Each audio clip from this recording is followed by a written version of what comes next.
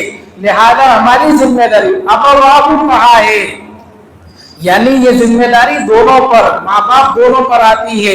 ایک اگر صحیح ہے ایک غلط ہے تو بھی بچوں کی تربیت نہیں ہو سکتی. بہت سارے گھرانے ایسے بھی دیکھے کہ باپ صحیح ہے لیکن ماں صحیح نہیں ہے، بد اخلاق ہے، بد زبان ہے، بد چلن ہے، تو پھر بچے ماں کا سہارا لے کر بگڑ جاتے ہیں. باپ کتنی ہی کوشش کر لے لیکن بچوں کی تربیت نہیں ہو پاتی.